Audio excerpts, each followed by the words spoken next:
quem nós estamos trabalhando? Esta é uma pergunta que frequentemente nós fazemos diante de uma espécie que nós recebemos. E para responder essa pergunta, nós vamos conversar um pouquinho sobre algumas características de um grupo específico. E a nossa expectativa aqui é que a gente passe pelas classificações taxonômicas tradicionais, como diferenciar uma ave de um réptil, de um mamífero, de um anfíbio, de um peixe, mas para que a gente possa entrar na questão relacionada às estratégias alimentares, à fisiologia digestiva, que podem ser encontradas em grupos taxonômicos semelhantes, por exemplo. Então, especificamente sobre um grupo especial, nós vamos conversar a respeito de quem são os nossos herbívoros ruminantes. Aqui eu trago alguns exemplos de espécies ruminantes, inclusive uma doméstica, para que vocês possam entender o que nós estamos falando. Então, são características diferentes, vocês veem que independe do tamanho, de algumas características morfológicas, nós temos aqui uma classificação dizendo: são animais herbívoros, porque comem folhas, comem gramíneas, comem forragens, de uma forma geral, e são animais ruminantes porque ruminam. Esses animais herbívoros ruminantes, eles têm algumas características em comum, que é o estômago compartimentado. Isso mesmo, é um estômago, mas esse estômago é dividido em compartimentos. O primeiro e o segundo compartimento, chamado de rumen retículo, é onde nós temos a quantidade de micro-organismos presentes que vão trabalhar a fermentação dessa fibra e produzir nutrientes para o próprio ruminante. Tem uma relação simbiótica importante, da qual o ruminante se beneficia e da qual os micro-organismos também usufruam. Bom, mas será que todo ruminante é igual? Um estudo clássico de Hoffman, da década de 90, trouxe uma questão para a gente pensar. Nós temos características diferentes entre os ruminantes, que independem do tamanho deles, por exemplo, ou do local onde ele vive.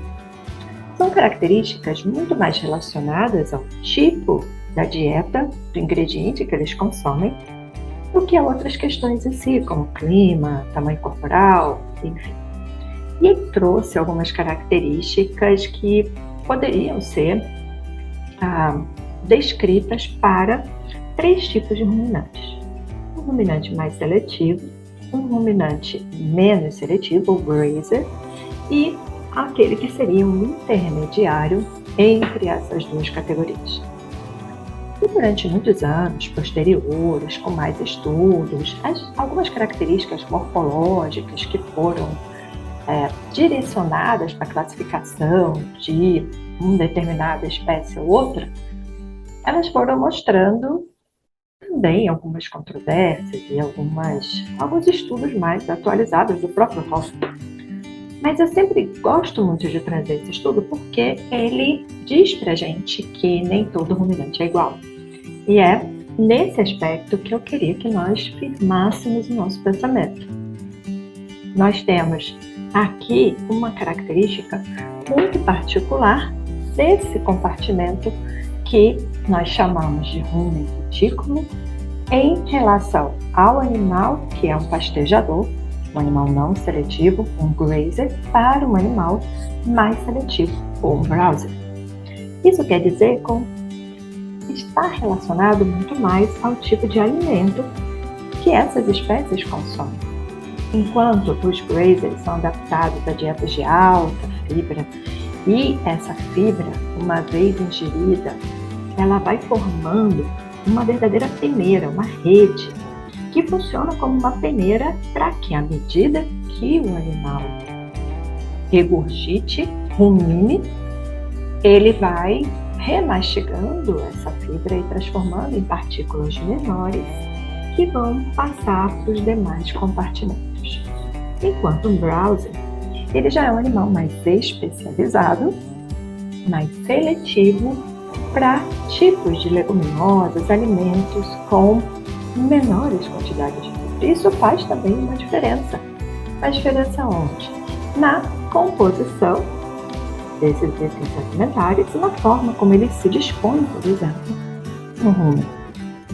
Isso tem uma relação direta com a taxa de passagem desses ingredientes, com a absorção de determinados nutrientes por essas espécies e mais uma série de outras relações. Mas uma coisa é certa, e é a mensagem que nós deixamos aqui. Os ruminantes, mesmo classificados dentro de um grupo ruminantes, herbívoros ruminantes, eles não são todos iguais. Eles precisam de ingredientes diferentes. Então, para um animal seletivo, as leguminosas, os browsers que a gente chama, são fundamentais para que mantenha as características fisiológicas mais próximas daquelas que eles evolutivamente foram adaptados. Pelo contrário, os animais não seletivos, os grazers, eles podem sim ser alimentados com uma quantidade maior de fibra, gramíneas. Isso vai também ter uma interferência direta no tempo de trânsito, no tamponamento de rumen, enfim, várias outras características decorrentes do tipo de dieta que nós estamos fornecendo. Então, nesse primeiro momento, nessa primeira aula, eu quero deixar para vocês essa mensagem. Nem todo ruminante é igual, certo? Então, vamos procurar por alimentos que atendam melhor às características de cada um. Ficamos por aqui.